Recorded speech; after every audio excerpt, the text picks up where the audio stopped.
Mengejutkan, supporter Malaysia yang diam-diam terbang ke Indonesia untuk mendukung skuad Garuda melawan China di Stadion GBK, dengan latar konflik emosional antara rasa iri dan kekaguman yang tersembunyi.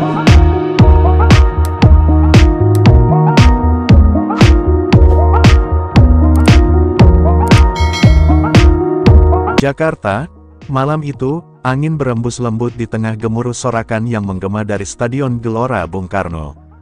Laga akbar antara timnas Indonesia dan China telah menyedot ribuan pasang mata, bukan hanya dari tanah air, tetapi juga dari seberang negeri.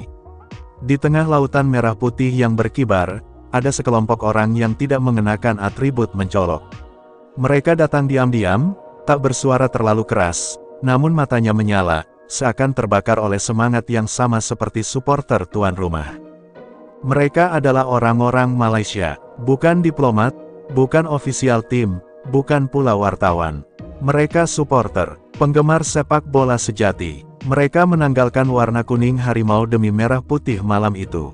Mereka menempuh perjalanan berjam-jam, menyembunyikan identitas di balik jaket netral dan topi polos, hanya agar bisa duduk di tribun dan menyaksikan langsung bagaimana Indonesia bertarung melawan salah satu raksasa Asia yakni China.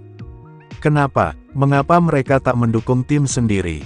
Mengapa mereka memilih untuk datang diam-diam, menyelinap di antara ribuan warga Indonesia yang meneriakkan, "Garuda di dadaku"?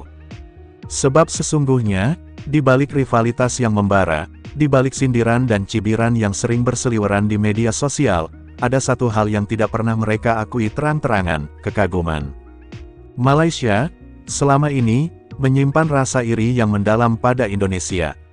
Negara yang dulunya satu rumpun, kini sering menjadi cermin yang memperlihatkan apa yang bisa, tapi belum mampu mereka raih. Stadion megah, atmosfer fanatik, puluhan ribu supporter yang bernyanyi dari awal hingga akhir pertandingan, dan skuad muda yang bermain dengan penuh gairah. Semua itu seperti luka kecil yang terus digaruk, pedih, tapi sulit untuk tidak memperhatikan. Salah satu dari mereka adalah Faris, pria 28 tahun asal Johor Bahru. Sejak remaja, ia mengikuti perkembangan sepak bola Indonesia diam-diam. Gila betul semangat di sana, katanya lirih pada kawan duduknya, seorang penggemar sepak bola lain dari Penang. Mereka duduk di tribun timur, menyamar sebagai pelancong biasa. Saat lagu Indonesia Raya menggema, Faris tak bernyanyi, tapi jantungnya berdegup lebih kencang dari biasanya. Ia tahu, di negerinya, hal seperti ini sulit ditemukan. Semangat yang mentah, liar, tapi indah. Ia merindukan itu, bahkan jika harus mencarinya di tanah yang secara politis dan budaya sering dijadikan musuh dalam selimut oleh bangsanya sendiri. Pertandingan malam itu berjalan sengit.